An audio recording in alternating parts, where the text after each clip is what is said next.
Hi, I'm Heather from LSTV. We're here with PJ and Joe from the band Transit. How are you guys doing? Great. Excellent. Okay, so you guys are from Boston, I believe. So how did this band come about? How did it form? It was just pretty much just from our local scene. There's just a little community of all our friends, bands, and stuff like that. And Transit started actually without me, and they were already a band with a singer that was very short-lived. He left the band early on, and then they were playing shows, just instruments, and they played a show. What was it with Crime and Stereo? Was it Polar Bear Club too? Yeah. They played a show with Crime and Stereo and Polar Bear Club, and I was in school. I think it was freshman year of college, and I remember I was supposed to study for a test, and I didn't, and I just took a train to see them. And because I liked Crime and Stereo and Polar Bear Club, and I heard like a MySpace of Transit just instrumentally, and I went to the show, and they had two friends filling in on vocals, and one of them mentioned on the microphone that they were looking for a singer, and I was interested, and kind of just word of mouth, I ended up meeting them and trying out, and they liked it. They liked what I had to bring, so that's pretty much how we started. So good job you didn't study for that test then. No, I didn't. I did really bad on it too, but it was worth it. Well, look where you are now, so it's fun. Yeah. So is it your first time in the UK? This is what our Fifth time in the UK. And we also got to do a short run in mainland Europe this time, which is our third time over there. But it's been a couple years since we've been over here, so we're really excited to come back. What do you like about Leeds especially? Most of the time we've been here has just been for Slam Dunk. Yeah. It's at a different location this year, but the previous two times we were here, we had a blast doing it, and everybody we meet's really nice, and we get a great deal of support. And so I mean, it's always fun. We always have fun. Yeah, it's just a fun show. We don't see as much of the city as we'd like to, but the shows here are always a blast. So Yeah. It seems like a very lively city because of the school, and there's a lot of kids out and about and stuff. So what do you think of the audience as well in comparison to like American audiences? Do you think the British are a bit more energetic or? it depends. It depends. You really can't compare the two. You'd have to play one right next to the other to notice the difference. I think they both bring a lot to the table. I think some cities in America are way just absolutely ridiculous, and some places over here are the same. And I guess I'll know the answer to that after we play. So you're enjoying the Slam Dunk Fest so far? Like how long have you been in the UK? We've been over here for about a month, but we did some shows in mainland Europe.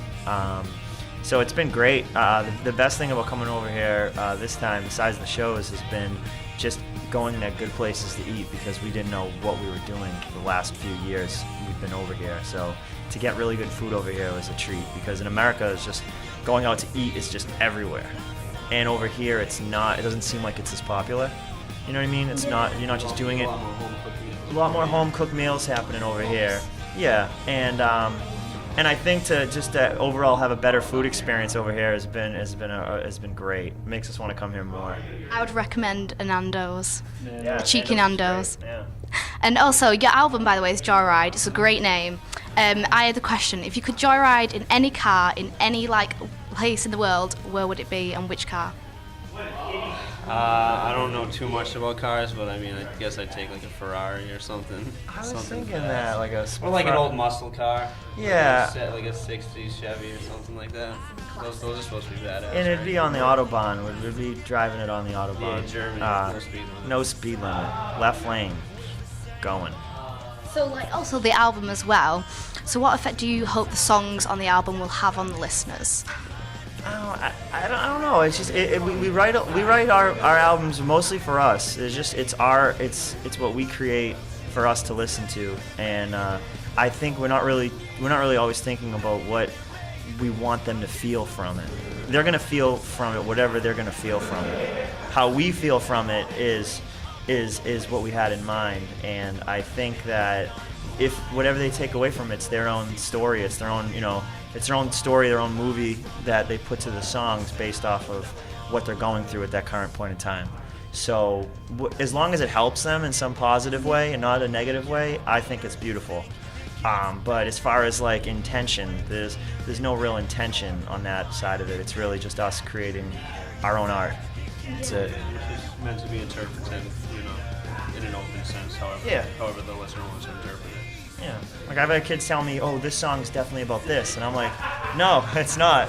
But that's okay because you can have that. You know, you can have your side of the song, your side of the story, because that's why it's put onto a record or put out into the world in the first place. You know, there's bands that just record and keep their songs for their friends.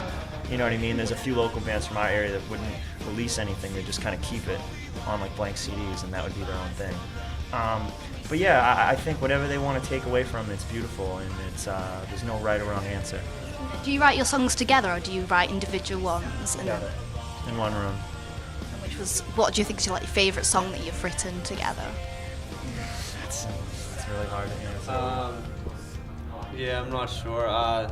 There is a song, we've been playing this one song this tour called Over Your Head, which is off our record called Listen and Forgive, which is one of my favorite songs we've ever written, so I was really excited to be able to play it on this tour. As far as like newer songs go that are off of Joyride, I might say a song called Loneliness Burns. I think it's the 7th track on the record. That's maybe my favorite one on the record. Yeah. Favorite one. I love playing The Only One, which is the first track off of Joyride. And I don't know. I really like playing Over Your Head, like PJ said. I like that the set we have right now is just it's just a roller coaster. So we're not trying to write just sad songs or just like, you know, just songs filled with like, you know, angst or anything like that. We're trying to write like the sad ones and the uplifting positive ones, then back down. We're trying to just like come at it at different angles and not just kind of have a formulaic sounding set. So I think we've done that really well, and I think that's what we always kind of go for. So. And what song are you looking most forward to playing today that you think the crowd really love? Only One, the first track, first song. Always gets the crowd going. Yeah. And if you could play anywhere in the world, in any country, where would you play? I really like going to new places that we've never been before. It's always exciting. Being able to see new things is great. So literally anywhere we haven't been, I would love to go to. As far as places that we have gone, at least over here, every time we play London is a blast. You know, kids always come out, kids go off. We always have a really good time. So I guess I can say London. So it fits while we're Yeah, I mean, we like where we're at right now and where we are. So instead of, you know, trying to wish we were playing anywhere else, I'd say the same. Just enjoying it at the moment. Just enjoying it as it comes, yeah. So what's in the future? You've got your tour coming up, and then... Yeah, we got Warped Tour coming up. We're home for 3 weeks, just hanging out. And then we got Warped Tour, and we're playing acoustic and both electric, so we're doing 2 sets a day. After that, we have nothing really, you know, announced or out yet. So that's really it. And we're always kind of casually writing in between and on the road. We didn't really write much on this one, but before this we wrote a little bit. So we're just kind of just seeing where it goes. Maybe you'll write a song today, who knows? Maybe. No, I doubt it. It's so busy. Yeah, no way. Anyway, thank you guys so much, and enjoy your set as well. Thank you very much. Transit, guys.